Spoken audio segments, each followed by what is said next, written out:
Абай облысының делегациясы тау-көршілік, достық және өзара тиімді ынтымақтастық ұранымен өткен Қазақстан-Қытай өңіраралық ынтымақтастығының 3-ші форумына қатысты. Форум Қазақстан мен Қытай арасындағы сауда, экономикалық, көлік, инвестициялық және мәдени-гуманитарлық әріптестіктің өзара мәселесінің диалог алаңы болып табылады.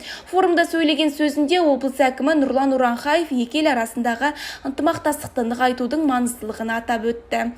Форум аясында екі елдің бизнес өкілдерінің кездесуі де өтті. Қытай ядролық корпорациясы, Шыңжаң ұйғыр автономиялық ауданы Тау-Кен корпорациясы және де тағы басқа ірі өнеркәсіптік компаниялар мен ұйымдар тартылды. Форум барысында түрлі саладағы ынтымақтастық әрі тәжірибе алмасуды көздейтін бірқатар келісімдер мен меморандумдарға қол қойылды. Абай облысының өңірлік коммуникациялар қызметінде Абай облысының штаттан тыс балалар гинекологы Гүлшат Оралтаева репродуктивті денсаулық апталығы, жасөспірімдердің қалаусыз жүктілік пен жыныстық жолмен берілетін инфекциялардың алдын алу туралы түсіндіріп өтті.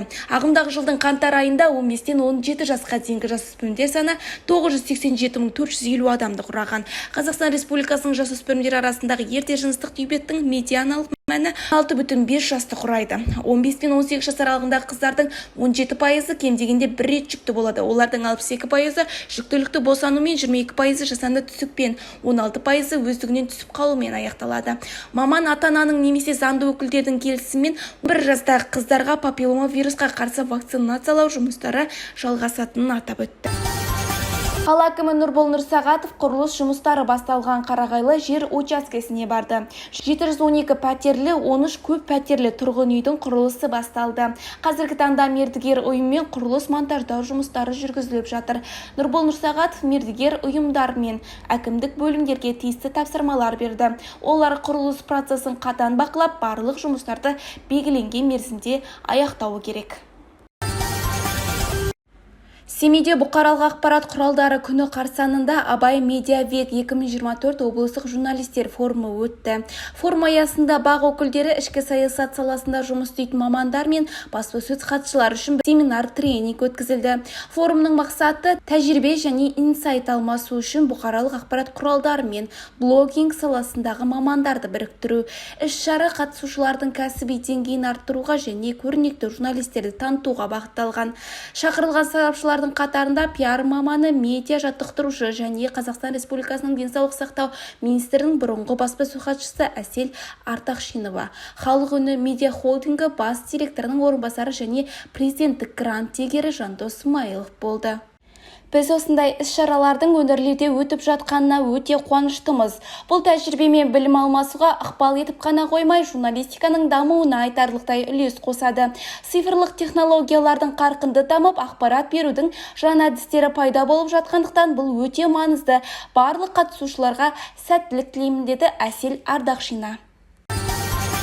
Осыдан бір ай бұрын Семей таңы редакциясының түсірілім тобы Сум ауданында орналасқан балалар саябағына талдау жасаған едік. Ойын алаңдарының ескіріп кеткенін айтып, жөндеу жұмыстары жасалынса деген мәселені көтердік. Мәселеміз жерде қалмай, бейсенбі күні қала әкімі Нұрбол Нұрсағатов осы саябақтың басшысымен кездесті. Кездесу барысында саябақтың бүгінгі жай-күйі, балалардың қауіпсіздігі, саябақты абаттандыру мәселесі талқыланды. Нұрбол Нұрсағатов балалардың қауіпсіздігіне басар назар аудару керектігін айтып, саябақта аттракциондарды кезең-кезеңімен жаңарту керектігін тілге тиек етті. Кездесу барысында меншік иесі саябақты абаттандыруға іс-шаралар жоспары әзірленгенін және осы бағытта жұмыстар жалғасатынын атап өтті. Айта кетейік, болашақта әзірленген жоспар жылға ұсынылады. Егер меншік иесі жоспарға сәйкес жұмыстарды орындамаса, тиісті шаралар қолданылады. Жаңалықтың жаршысы, жақсылықтың хабаршысы болып қоғамдық ахуалдың алғы шебінде жүретін бақ өкілдерін төл мерекесімен қала әкімі Нұрбол Нұрсағатов шын жүректен құттықтады. Құрметті журналистер, қызығы мен қиындығы қатар жүретін жанқиярлық қызметтеріңіз бен кәсіпқойлықтарыңызды жоғары бағалаймын деп өтті. Іс-шара барысында бірқатар журналистер мен редакция басшылары марапатталды. Бүгінге жаңалықтар легі осындай. Сымбат Қайратқызы, Семей таңы.